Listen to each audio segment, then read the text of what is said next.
Hello, time for another day of pips. Let's try the easy one. Right, okay, we need three equivalences, which looks like they'll need to be threes. Oh, yeah, and we have five threes because we have two more three regions as well. So the double three must go here, that's clear. And then we'll make the 7 out of a 5 and a 2, it looks like. So 3 points into the 5. The 3 will also point into the 2. Those could have been swapped, those two dominoes. And then we'll finish off the 3 equivalents. There we go. That was the easy. Let's try the medium. Okay, so we've got less than 4. That's useful to know there. So that can only have 1s and 2s in it. No, it could have a 3 and a 1. No, it couldn't. We have no 0 dominoes, so that could only have 2s and 1s in it. And then a 5. So the 5, yeah, 5 could be poking into that. Oh, but it could be pointing into the equals as well. Oh, let's look at the equals. We've got 4 equals there, which could be 4s, actually. Or 2s. 4s or 2s, and then a 5. So we've got two 5s in individual regions. So a 5 with a 4 and a 5 with a 2. Okay. The 5 and the 2 could, in theory, go here because the 2 equals could point into the 4s to make an equivalent, the 4 equivalent, which is one of the possibles, which means 4 would point into the 5, and we'd have 2 more 4s here. Oh, I haven't thought about the 6, actually. I think this is now impossible.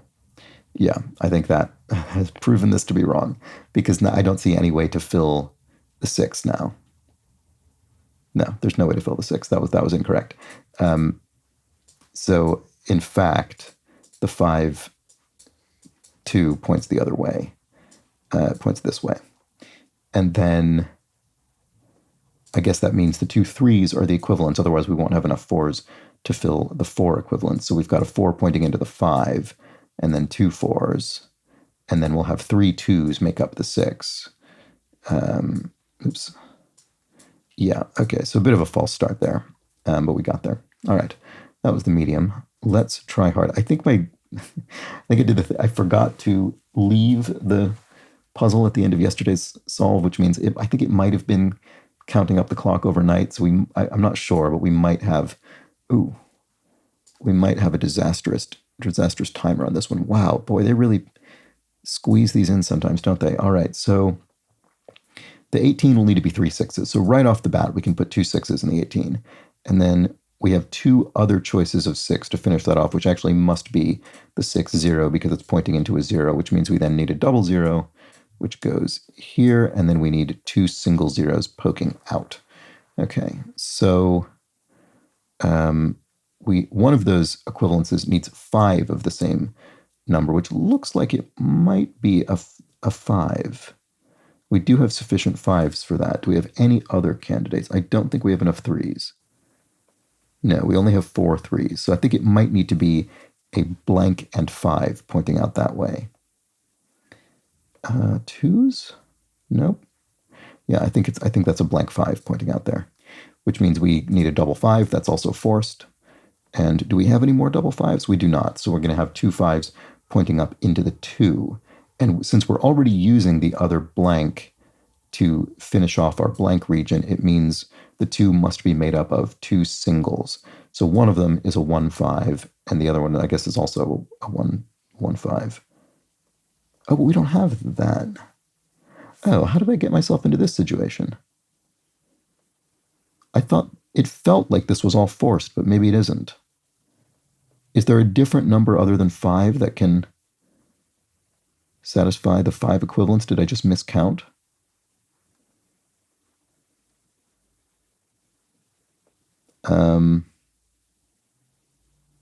Oh, no, it's fine. It's just that we're not pointing up. We're pointing in a different direction.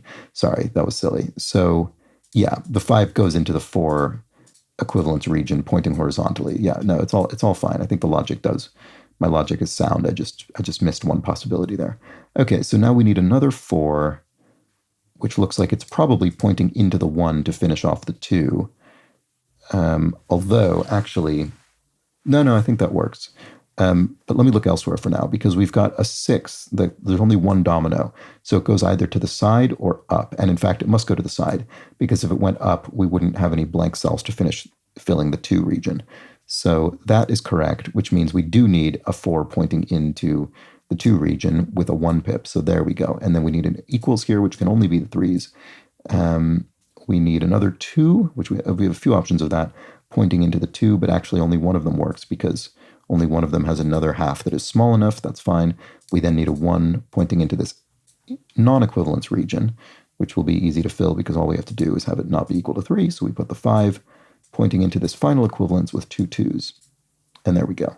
Oh no, the timer was fine. Okay, good. Well, I'm glad that didn't trip me up today. Right. Well, that was interesting. I mean, it was hard in the sense that it was a big involved grid, but actually at every step, I felt I was making a necessary logical move as opposed to needing to do trial and error. I mean, I briefly sort of missed a point, but that was just because I missed a logical possibility, not because I sort of tried something and it just didn't work and there could have been other possibilities. So I think, I mean, let me know if this is wrong, but it felt to me as though this one was sort of deterministic throughout. I could be wrong. Anyway, those were the pips. Back tomorrow. Bye for now.